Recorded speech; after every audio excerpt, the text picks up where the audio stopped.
తిరుపతిరావు గారు 3-4 అంశాలు సరే విమర్శలు ఎన్నున్నా ప్రభుత్వం విద్యార్థుల మొర ఆలకించింది. మంత్రి గారు రాజీనామా చేశారు. One of the 3 demands. మిగతా 2 డిమాండ్స్ ముందే అంగీకరించిన డిమాండ్స్. ఒకటి, ఆత్మహత్య చేసుకున్న కుటుంబాలకి నష్టపరిహారం ప్రకటిస్తామని ₹1 సీజేపీ డిమాండ్ చేశారు. ఇప్పటిదాకా అది ఎంత అన్నది ప్రకటన రాలా. కేసులు విత్డ్రాలకు సంబంధించి కొన్ని రాష్ట్రాల్లో చేస్తున్నారు, కొన్ని రాష్ట్రాల్లో చేయట్లేదు, గందరగోళంగా ఉంది. అది కూడా అందరి మీద చేయట్లేదు అన్నది ఒక అంశం. 3, అన్నిటికంటే కీలకమైంది, సాక్షాత్తు విజువల్స్ చూపిస్తా ఉన్నాయి. AK-47 తుపాకులతో కాల్పులు జరిపిన సంఘటన, అలాగే పెల్లెట్ గన్స్ తగిలి, ఇది ఇవాళ మేమంటాం కాదు, సుప్రీంకోర్టు సీజే గారు కూడా మాట్లాడారు. విద్యార్థుల మీద ఈ రకంగా దాడులు ఎలా చేస్తారు, దీని మీద ఒక విచారణ కమిటీని వేయాల్సిందే, సిట్ వేయాల్సిందని చెప్పి. వీటికి తోడు అదనంగా ఢిల్లీలో ఇన్ని రోజుల పాటు వాళ్ళ దీక్ష జరిగితే వాళ్ళకి ఎవరెవరు భోజనాలు ఇచ్చారు, ఎవరు మంచినీళ్ళు ఇచ్చారు, దాని మీద ఎంక్వైరీ మొదలుపెట్టి వాళ్ళని అరెస్టులు చేసి కిడ్నాపులు చేసి చేస్తున్న సంఘటనలు పత్రికల్లో వార్తలు వస్తామని మనం చూస్తా ఉన్నాం. కీలకమైంది ఏంటంటే ఢిల్లీ పోలీసు ఒక లిస్టు ప్రకటించారు. ఇక్కడ పాల్గొన్న వాళ్ళల్లో 2500 మందిని గుర్తించాం.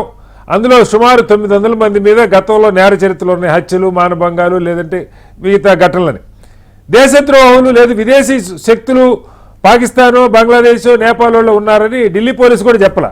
కానీ బీజేపీ నాయకులు చేస్తున్న ప్రచారం అలా ఉంటుంది. పార్లమెంట్లో ప్రతిపక్షాలు కీలకంగా కోరుతున్నది, హోంమంత్రి కనీసం ఈ దాడులు ఎవరు చెప్తే పోలీసులు చేశారో, పోలీసులు AK-47 కానీ బుల్లెట్స్ కానీ వాడటానికి కారణం ఏంటి, ఎవరు ఆదేశాల మేరకు చేశారని అడుగుతున్నారు. నిజంగా నిర్మాణాత్మకమైన చర్చ ఈ బిల్లు మీద, లోటుపాట్ల మీద చర్చ జరగాలంటే ఇప్పటికన్నా కొంత సానుకూల వాతావరణం ఏర్పడాలి. తిరుపతిరావు గారు, దానికి అవకాశం ఉందా? అందరికీ నమస్కారం. శ్రీనివాసరావు గారు సార్ చెప్పండి.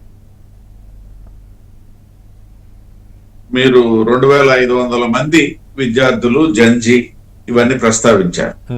అసలు జంజీ ఉన్నది నరేంద్ర మోడీ గారితో అనేది నేను ముందుగా స్పష్టం చేస్తున్నా. ఈ 2500 మందే జంజీకి సంబంధించి భారతదేశంలో ఉన్నోళ్ళు కాదు. 2014 నుండి జంజీ నరేంద్ర మోడీ గారితో ఉన్నది. అదొక్కసారి నేను ముందుగా స్పష్టం చేస్తూ, రెండోది, విద్యార్థులకి న్యాయం అనేది నిన్న మొన్న ఏదైతే మా కేంద్ర విద్యాశాఖ మంత్రి రాజీనామాతోనే జరిగింది అనుకుంటే అది కేవలం ప్రేరేపితమైనటువంటిదే అవుతుంది. ఎందుకంటే నీట్ సంబంధించి ఏదైతే ఒక ప్రొఫెసర్ వలన జరిగినటువంటి పేపర్ లీకేజీ సంబంధించి ఆ నీట్ రద్దు చేసి మళ్ళా నిర్వహించి సక్రమంగా నిర్వహించి ఇవాళ సాధారణమైనటువంటి విద్యార్థులకు కూడా మంచి ర్యాంకులు సాధించుకునే పరిస్థితి అయిపోయి కూడా దాదాపు 10-15 రోజులు అయిపోయింది. సరే, ఈ ఉద్యమం 25 రోజులు అంటున్నారు, 1 నెల రోజులుగా వీళ్ళు ప్రారంభించారు. ఇక్కడ గమనించాల్సింది ఏంటనేసి విద్యార్థులకి ఏ అంశం మీద అయితే ఈ సిజేపీ ముసుగులో కాంగ్రెస్ పార్టీ గాని, లేకపోయినట్టు ఆమ్ ఆద్మీ పార్టీ గాని, లేకపోతే మరొకరు గాని ఎవరైతే అక్కడ భాగస్వాములు అయ్యారో, లేదా సిజేపీ తనకి సత్తా లేక ఏ పార్టీ కూడా ఆ విషయం మీద స్వతంత్రమైనటువంటి ప్రతిపత్తితో ఉద్యమించే సత్తా లేక సిజేపీ ముసుగులో వెళ్ళారా, లేకపోతే సిజేపీకి వంత పాడారా అనేది వారికే విడిచిపెడుతున్నాం.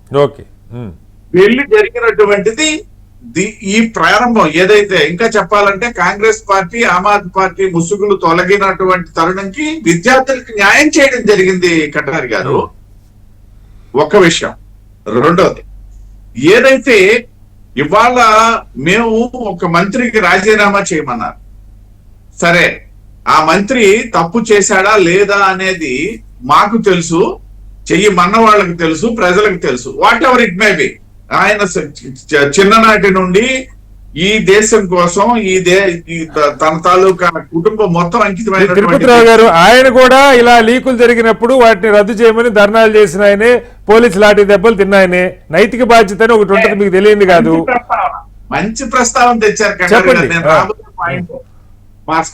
మా కాంగ్రెస్ తమ్ముడు ఇప్పుడే చెప్తున్నారు, ఈ లీకులు అనేవి ఇవాళ్లే ప్రారంభమైనట్టు, ఇవాళ్లే అంతమైపోవాలన్నట్టు మాట్లాడుతున్నారు. కాదు తిరుపతిరావు గారు, నా చర్చ మనకు ఉండేది గంటే. తిరుపతిరావు గారు, నేను మిమ్మల్ని అడుగుతున్నది, ఇవాళ విద్యార్థుల మీద AK-47 ఉపయోగించారు, దానికి సమాధానం ఎవరు? అంటే AK-47 కానిస్టేబుల్ తనంతట తను ఫైర్ ఓపెన్ చేయడు కదా, ఆయన సస్పెండ్ చేస్తే సమస్య పరిష్కారం కదా. బీహార్లో జరిగింది, అస్సాంలో అడ్డగోలుగా ఊచకోత కోసారు విద్యార్థుల్ని, ఢిల్లీలో ఏం జరిగిందో దేశం అంతా చూసింది. దీని మీద హోమ్ మినిస్టర్ సమాధానం చెప్తారన్నది ఒక ప్రశ్న. రెండవది, మీరిచ్చిన హామీ నష్టపరిహారం ₹1,00,00,000 వాళ్ళు డిమాండ్ చేశారు ఆత్మహత్యలకు పాల్పడ్డ విద్యార్థుల కుటుంబాలకి. ఇంతవరకు దాని మీద ఒక ప్రకటన రాలా. ఇవన్నీ రాకుండా మీరు బిల్లు పెడితే 24లో కూడా ఒక బిల్లు పెట్టారు, ఒక కమిటీ వేశారు, ఏం జరగలేదన్నది ప్రతిపక్షాల ఆర్గ్యుమెంట్. చెప్పండి. కటారి గారు నాకంటే ముందు ముగ్గురు మాట్లాడించారు. అవును, ఒక రకంగా చెప్పాలంటే వైసీపీని మీరు ఏ విధంగా మాట్లాడాలనేది నిర్దేశించారు. ప్రజలు కోరుకుంటుంది అదే సార్. పార్టీలో వినండి సార్, చెప్పండి. వినండి. నేను వాటికి కూడా సమాధానాలు చెప్పాలా, ఆ తర్వాతే మీ ప్రశ్నలు కూడా సమాధానం చెప్పాలా, ప్రజలకు ఏం చెప్పాలో అది చెప్తా. చెప్పండి. అంటే మీరు అడిగిన వాటికే సమాధానం చెప్పడానికి నేను ఇక్కడ కూర్చోలేను కదా. కాదు సార్, పార్లమెంట్ జరుగుతుంది, వాటి మీద వాళ్ళు అడుగుతున్న డిమాండ్ అది. మీరు ఏం చేస్తారో చెప్పండి. Okay, no problem, go ahead. Okay. ఏదైతే వాళ్ళు ఉన్నాయో అవి అడ్రస్ చేస్తూ నేను మీరు అడిగిన దానికి కూడా సమాధానం చెప్తాను. చెప్పండి సార్. ఇంకో విషయం, సమయాభావం అన్నారు. ముగ్గురు ప్లస్ మీరు చెప్పాల్సింది నేను. నాకు ఎక్కువ సమయం తప్పకుండా నా దగ్గర మాట్లాడండి సార్. తప్పకుండా చెప్పండి. ఒక విషయం.